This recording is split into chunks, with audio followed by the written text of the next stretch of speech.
Hey PBS and parents! I'm Elle West. And I'm Hannah Broders. We're part of the Phillips Pirates Unplugged cast. And right now, we're behind the scenes of a special open house edition to our live stream. The show will start soon.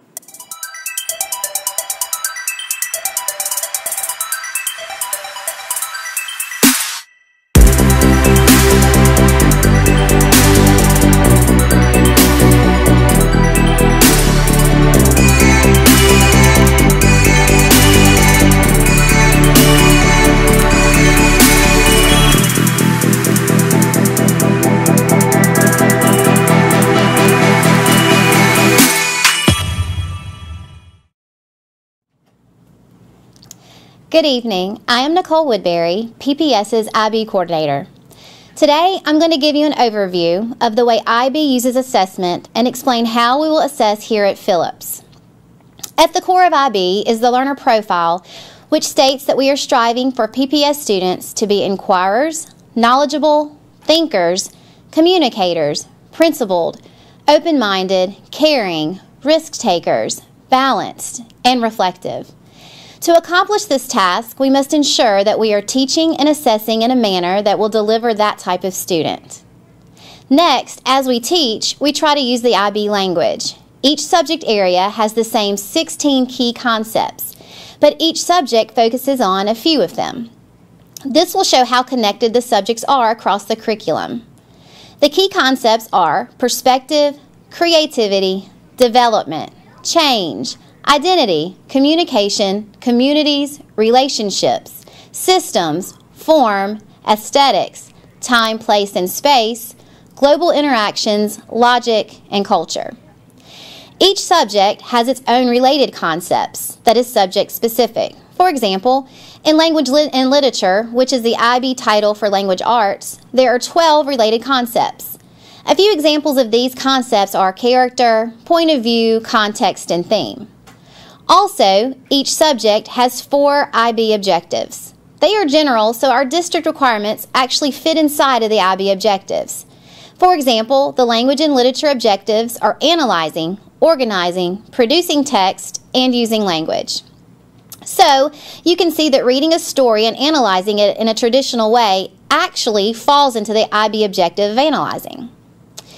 Assessment is using those components of key concepts, related concepts, and the objectives to create a summative assessment that takes all of the information the students have learned in a unit and gets them to put it into a real-life situation, known in the educational world as authentic assessment. It's making the teacher more of a facilitator because by the time we are at this point, they understand the information. The students have done their homework, participated in class, asked questions, been formatively tested, and can use the information for a bigger purpose other than just memorizing and regurgitating facts. They are applying their knowledge. As teachers are teaching the objectives in their classes, they are also teaching students approaches to learning skills, known as ATLs, that they will need in order to accomplish the summative assessment. There are 5 of those: thinking skills, social skills, communication skills, self-management skills, and research skills. The educational world calls these soft skills, which are skills necessary to be able to learn. They are not subject-specific. The summative assessment task will test a student's ability to use the skills and objectives they have learned and complete a task that could take several days and prove that they know, understand, and can apply the information and skills they have learned at the end of the quarter or at the unit. A teacher may break down the objectives into smaller bits and summatively assess at any point within the unit when the objective and skill has been learned. Instead of doing one big summative assessment at the end, the teacher may do more smaller summative assessments throughout the unit. As long as the IB objective has been taught and formatively assessed, the student will be ready to prove their understanding. Teachers will do traditional assessments before getting to the summative assessment. These are called formative assessments. These assessments are things such as homework, bell work, exit questions, quizzes, and traditional tests. These assessments let teachers know if the students understand the concept or not. If the formatives show that the students need more instruction in a particular area, this tells the teacher what to go back and readdress. You may be wondering how all of this fits into Mobile County's grading policy. Well, it does and it doesn't. In order to be an IB school, we must follow the IB philosophy and guidelines. Because summative assessments will be authentic assessments, which sometimes involve a group or individual research that leads the students to observation and analysis, or a real-life scenario project, this simply cannot be retested. Grades will fall into the traditional categories of tests, daily, and homework, but just because something falls into a test category, it does not mean that it will be retested. IB students are expected to be self-managers, which means they must prepare and organize themselves to be able to succeed in all assessments. If they do their part, this will happen. Summative assessments will be graded with an IB rubric, which scores them on a scale of 0 to 8. Teachers will give the students the information required in order to score each grade. Basically, a 0 means they did not meet any of the criteria, and an 8 means they did everything plus some that proves that they have mastered the IB objective assessed. Teachers will convert these grades to a scale that I now can read, which would be on a 100-point scale. We are working in departments to streamline what each IB number means on the traditional scale. Our goal for this year is to IB summatively assess the students 4 times using the IB rubrics, meaning 1 IB summative assessment per quarter.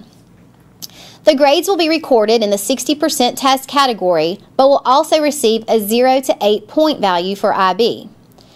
At the end of the year, we will give the students their IB grade, which is looking at their summative assessments, which assess the IB objectives, and give them a 1 to 7 score. 1 being that they are not mastering the subject's IB objectives, and a 7 meaning they have more than exceeded the expectation. Students will still receive their traditional grades on a 100-point scale, but they will also see where they fall with IB standards. In order for a teacher to give an IB grade, they will look at the student's summative assessments on the 0 to 8 scale and subjectively decide where that student is. The grade is not an average of the summative assessments, which is actually an advantage to the student. A student will not be promoted or retained based on the IB grade. We will still use Mobile County's system for that. It will just be interesting to see where that student falls in the IB world. Of course, remember that summative assessments will be converted from the 0 to 8 scale to traditional grades, so they still must perform well in order to receive the good traditional grade. As you can see, we are well on the road to becoming fully IB. With IB authorization right down the road, we are trying our best to implement all of IB's philosophies. The assessment component was our last step, and we wanted you, parents, to see how this works. We have much more to add in this area, but doing the summative assessments a minimum of 4 times this year gives us a start. Thank you for being here tonight, and we hope you have a wonderful evening getting to know your child's teachers. I will be putting a PowerPoint with this information on the Phillips website so that you can refer to it. I know it was a lot to take in, but just know that the goal for IB is to make students globally minded, the type of person who thinks outside of the box, who will become a global citizen and will do great things for our world. Thank you.